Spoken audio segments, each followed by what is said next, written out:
Hi guys, your latest news TV.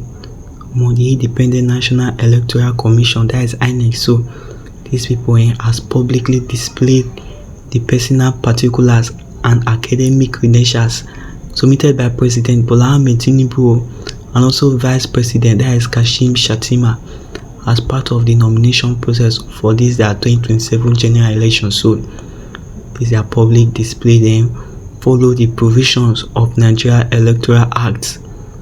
This thing so require INEC to publish the document of candidates to enable members of the public to examine them and, where necessary, raise any legal objections within the stipulated period. These are displayed of these are documents so began at the INEC headquarters in Abuja and across designated office nationwide after the ruling APC formally submitted the Tinubu Shettima presidential ticket to the Electoral Commission.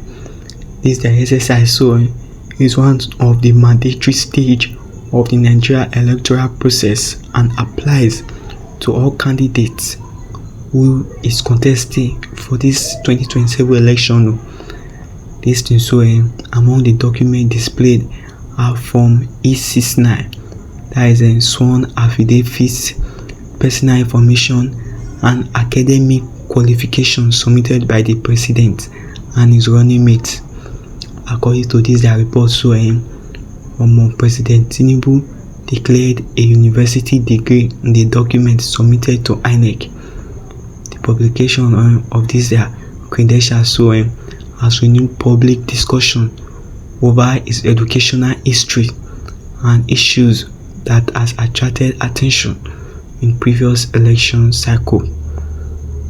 INEC also helped to explain that this publication of candidates' credentials is a legal requirement. It tended to promote transparency and accountability, improve trust.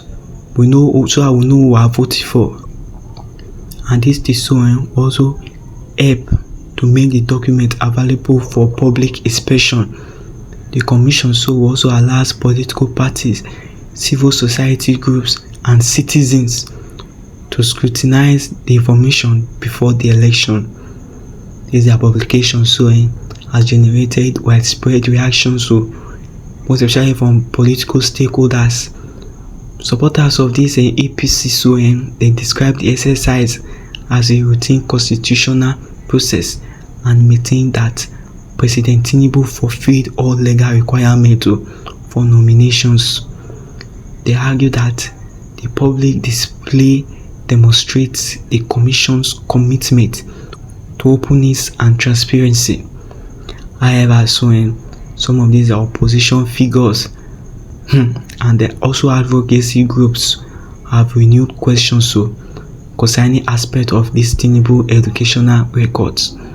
Some groups have called on INEC to provide clarification, especially on issues previously raised regarding his academic qualifications, while others have indicated that they may pursue legal action if they believe there are inconsistency in the submitted document. Among legal experts they note that this public display period serve as important purpose in the electoral process. During this period, any Nigerian who believe that information submitted by a candidate is false or does not comply with the Electoral Act may approach the court through the procedures provided by law, the courts rather than INEC. Ultimately determine disputes relating to candidates' qualification. This their development is coming this their development comes because of this their political parties intensified preparation. This their development comes as political parties prepares for this 2027 election. This election is one of the most it will be one of the most interesting election in all time. The APC has retained Vice President Kashim Shettima as President Tinubu running mate, while opposition parties they continue consultation over their own presidential candidate too, and campaign strategy. Many people believe that this is the publication of candidates' credentials marks the beginning of another important phase in Nigeria's electoral calendar. They are expecting increased political activity, legal challenges where necessary, and heightened public interest as the country move closer to this 2027.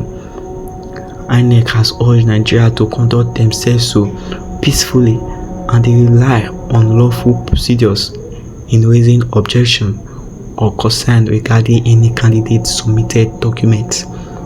This is our commission reaffirm its commitment to conducting a free, fair, transparent, and also credible election in accordance with the Constitution and the Electoral Acts. Thanks for listening. Don't forget to always stay updated by subscribing, ringing the notification bell, liking, and sharing.